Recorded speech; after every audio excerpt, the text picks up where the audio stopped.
오늘 우리 성경 말씀 고린도전서 3장 우리 10절부터 우리 16절에 있는 말씀입니다. 고린도전서 3장 10절부터 우리 16절에 있는 말씀 같이 보십시다. 내게 주신 하나님의 은혜를 따라 내가 지혜로운 건축자와 같이 터를 닦아두매 다른 이가 그 위에 세우나 그러나 각각 어떻게 그 위에 세울까를 조심할지니라. 이 닦아둔 것 외에 능히 다른 터를 닦아둘 자가 없으니 이 터는 곧 예수 그리스도라. 만일 누구든지 금이나 은이나 보석이나 나무나 풀이나 지푸로 이 터 위에 세우면 각 사람의 공적이 나타날 터인데 그날이 공적을 밝히리니 이는 불로 나타내고 그 불이 각 사람의 공적이 어떠한 것을 시험할 것임이라. 만일 누구든지 그 위에 세운 공적이 그대로 있으면 상을 받고 누구든지 그 공적이 불타면 해를 받으리니 그러나 자신은 구원을 받되 불 가운데서 받는 것 같으리라. 너희가 하나님의 성전인 것과 하나님의 성령이 너희 안에 계시는 것을 알지 못하느냐. 아멘.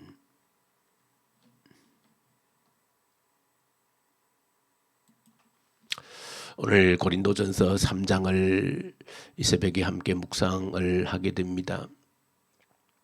바울은 3장 1절에서 지금 고린도 교회 교우들에게 편지를 쓰면서 이런 말을 하고 있습니다.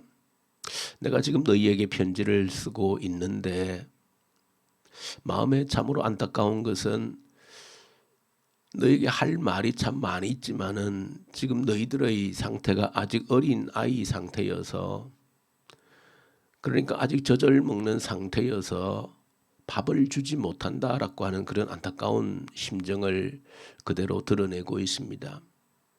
그러니까 아직 자라지를 못했다는 것이지요. 어린아이 상태를 아직도 벗어나지 못했기 때문에 지금 어른들에게 해줄 수 있는 그런 말을 안타깝게도 할 수가 없다라고 하는 그런 마음을 바울이 나타내고 있습니다. 바울이 지금 실제적으로 에베소에서 이 고린도 교회 교인들에게 편지를 쓰고 있는데, 고린도에서 적어도 1년 6개월 동안 복음을 전하고 그때가 2차 선교 사역 때이고, 지금 편지를 쓰고 있는 때는 3차 선교 사역 때 에베소에 와서 편지를 쓰고 있는데, 적어도 그 간격이 짧게는 적어도 한 2년, 또 크게 보면 3, 4년 정도까지의 기간이 되어집니다. 그렇게 보면 바울이 고린도를 떠난 지 적어도 3, 4년이 지난 이후에 편지를 쓰고 있는데, 고린도에 있을 때에도 그들이 아직 어린아이 상태에 머물러 있었는데 3, 4년이 지난 지금도 여전히 어린아이 상태를 벗어나지 못함으로 인하여서 내가 어른에게 해줄 수 있는, 장성한 사람들에게 해줄 수 있는 그런 말을 지금 할 수가 없어서 마음에 안타깝다, 그런 표현을 하고 있는 겁니다. 참 어쩌면 이런 말씀을 우리가 보면서 우리가 한번 주님 앞에, 주님께서 내게 하고 싶은 말씀들이 많이 있는데 내가 아직 어린아이 상태를 벗어나지 못함으로 인하여서 주님께서 하시는 말씀을 알아듣지 못하는, 또 주님께서 하고 싶은 말씀이 있으셔도 하실 수가 없는 그런 안타까움이 혹여나 내게도 있지 않는가 하는 것을 한번 점검해 보는 또 이 새벽 되면 좋겠습니다. 우리 구약 성경 우리 창세기 31장에 우리가 야곱을 지금 계속해서 묵상하고 있는데, 야곱은 이제 외삼촌 라반의 집에 와서 20년 동안 머물다가 이제 떠나게 되어지는 장면을 기록하고 있습니다. 그 야곱의 인생, 그 여정을 우리에게 보여주시는 것도, 참 야곱도 지금 이제 라반의 집을 떠날 때 나이가 90 중반이 넘은 그런 때입니다. 그런데 성경에서 우리에게 또 본문 말씀에서 들여다보시면은 야곱은 90 중반이 되어서야 겨우 이제 어린아이 티를 벗어나고 있구나 하는 것을 보여주고 있는 겁니다. 그 90년 동안 살면서 어머니 밑에 있을 때 또 이제 외삼촌 라반의 집에 머물면서 끊임없이 쏟고 쏟기는 그런 인생 가운데서 살아왔다는 것을 보여줍니다. 그러니까 사람을 중심으로 살아온 것입니다. 속이기도 하고 쏟기기도 하고. 그래서 본인 입으로 그렇게 고백합니다. 내가 외삼촌 라반이 저를 10번이나 속이지 않으셨는가 그렇게 말합니다. 그러면서 보여주시는 것은 서서히 이제 내가 무언가 움켜쥐기 위해서 사람을 속이기도 하고 속이기도 했는데 그런 과정에서 야곱이 이제 조금씩 배워온 겁니다. 내게 복을 주시는 분이 사람에게 있지 않구나. 내가 사람에게서 무언가를 움켜내기 위해서 속이고 속이는 이것이 얼마나 부질없는 짓인가 하는 것을 이제 조금 깨달아가는 것을 성경에서 보여주고 있습니다. 하나님께서 복을 주시는 분이시고 내 생명을 책임지시고 지키시는 분도 하나님이시다라고 하는 것을 90이 넘어가면서 깨닫기 시작하는 이 야곱. 겨우 이제 어린아이 티를 벗어나고 있는 그 야곱의 모습을 우리에게 보여주고 있습니다. 그러할 때 정말 나는 지금 어린아이 티를 좀 벗어내고 있는가 하는 것들을 한번 살펴보는 이 새벽 되면 좋겠습니다. 다시 우리 고린도전서로 돌아오면 왜 어린아이 티를 벗어나지 못하고 있는가? 바울은 고린도 교회 교인들에게 한 가지를 1장부터 지적하고 있는 것이 있습니다. 너희들이 사람을 중심으로 살고 있는, 사람을 중심으로 신앙생활하고 있는 그 티를 벗어나지 못하기 때문에 성장하지를 못한다는 것입니다. 어린아이를 벗어나지 못한다는 것입니다. 사람을 중심으로 나는 바울파다, 나는 아볼로파다 라고 하는 사람을 중심으로 너희들의 믿음이 신앙이 형성되어져 있기 때문에 자라지를 못한다라고 하는 것입니다. 사람을 중심으로. 그래서 바울은 말하기를 우리의 신앙의 견고한 터는 우리의 신앙의 중심축은 사람이 아니다. 바울도 아니고 아볼로도 아니고 우리 신앙의 믿음의 견고한 터는 오직 예수 그리스도시다. 그렇게 고린도 교인들에게 알려주고 있습니다. 그래서 우리의 신앙이라는 것은 예수 그리스도 위에 세워지는 견고한 사람에게 의존되지 않는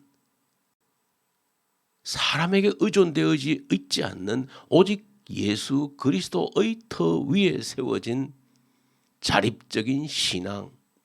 그래서 너희 한 사람 한 사람을 하나님의 성령이 거하시는 성전이다. 그렇게 표현하고 있는 겁니다.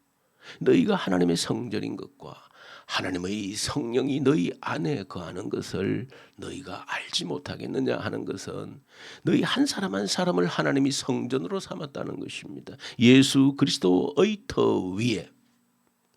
그래서 사람을 중심으로 하는 신앙은 사람에게 의존되어져 있는 그런 신앙으로는 어린아이 티를 결코 벗어날 수가 없다는 것입니다.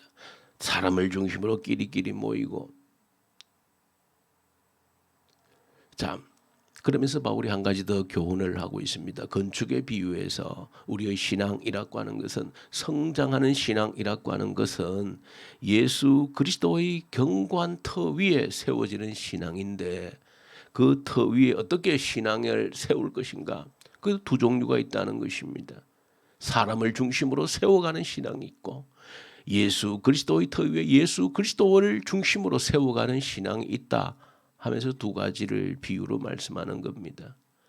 금과 은과 보석으로 세워지는 집이 있고 집과 풀과 나무로 세워지는 집이 있다. 금과 은과 보석으로 세워지는 집, 집과 풀과 나무로 세워지는 집. 근데 언제? 때가 되면 불로 점검할 때, 불로 이 집이 어떤 집인가를 확인할 때 확연히 드러난다는 것입니다. 불이 붙으면 어떻게 되겠습니까? 집이나 풀이나 나무로 지은 집은 금방 활 타버리고 아무것도 흔적도 없는 것이죠.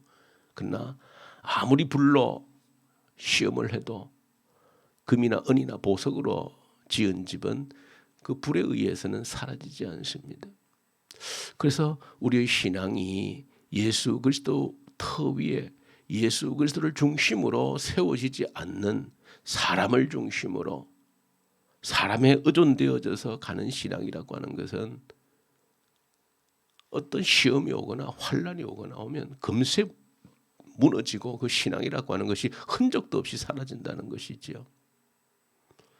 그러므로 저와 여러분들 이 새벽에 한번 우리의 신앙을 점검하고 혹여나 나의 신앙이 어린아이 상태에 머물러 있는 것이 아닌가, 혹여나 사람을 중심으로 내 신앙이 세워져 있는 것이 아닌가, 사람에게 의존되어져 있는 신앙이 혹시나 아닌가.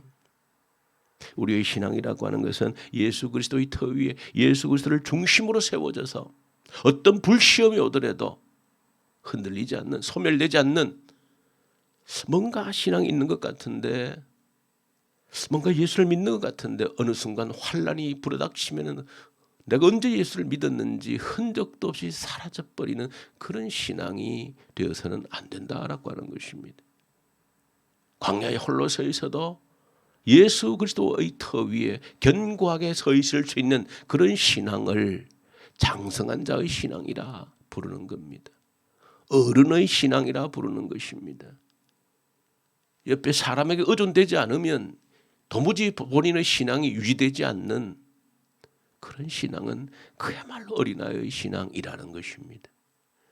옆에서 뭔가 같이 북적북적 해주면 같이 덩달아 춤을 추듯이 그런 신앙의 정도로서는 어린아이 단계를 벗어날 수가 없다는 것입니다. 분위기 찾고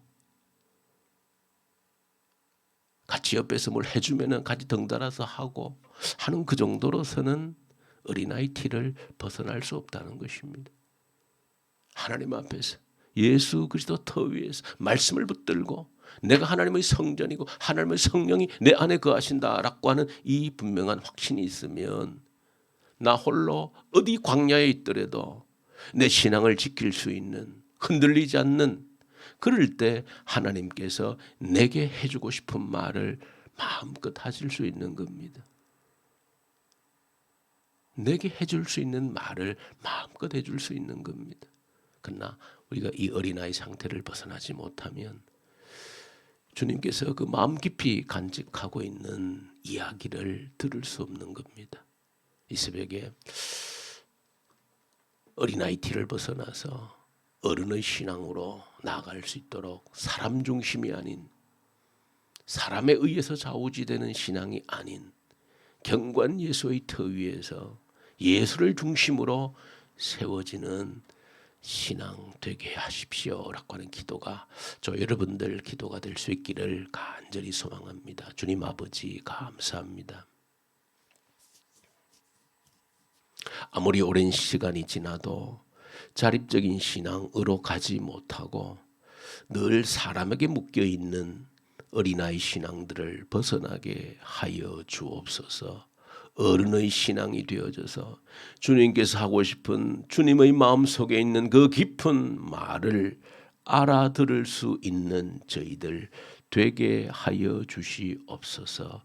예수님 이름으로 기도 올려드립니다. 아멘. 하늘에 계신 우리 아버지여, 아버지의 이름이 거룩하게 하시며 아버지의 나라가 오게 하시며 아버지의 뜻이 하늘에서와 같이 땅에서도 이루어지게 하소서. 오늘 우리에게 일용할 양식을 주시고 우리가 우리에게 잘못한 사람을 용서하여 준 것 같이 우리 죄를 용서하여 주시고 우리를 시험에 빠지지 않게 하시고 악에서 구하소서. 나라와 권능과 영광이 영원히 아버지의 것입니다. 아멘. 주신 말씀 가지고 간절히 우리 함께 기도하십시다. 자립적인 신앙, 사람에게 흔들리지 않는 신앙 되게 해 주십시오. 간절히 함께 기도로 올려드리십시다. 나라를 위해서 이 나라에 참으로 하나님이 기뻐하시고 하나님을 두려워하는 그런 지도자를 세워주십시오. 기도하고 북한 땅에 아버지 참 다시 한번 복음의 계절 그 제2의 예루살렘이 회복되는 그날을 주십시오. 악한 정권이 소멸되게 하십시오. 이 코로나 계속되는 코로나 앞에서 진실로 하나님의 뜻이 분명히 있음을 알고 그냥 왔다 지나가는 코로나 되지 않게 하시고 하나님의 뜻을 반드시 새기는 기회가 되도록 기도하십시다. 그리고 내일 또 거룩한 주일입니다. 거룩한 주일날 모든 예배 위에 내가 지금까지 한 번도 경험해 보지 못한 성령의 충만한 임재가 있는 그 예배 한번 경험할 수 있도록 도와주십시오. 아무도 예배를 소홀히 여기는 자 없도록 도와주십시오. 이 예배를 위해서 간절히 기도하고 우리 선교사님들 말씀과 성령으로 충만케 하십시오. 터키, 이집트, 인도, 러시아, 중국 우리 선교사님들 붙들어 주십시오. 우리 환우들 올려드리십시다. 이 새벽에도 육신의 질병을 안고 주님을 바라보는 우리 주의 종들 주님의 능하신 손을 얹으셔서 치료해 주십시오.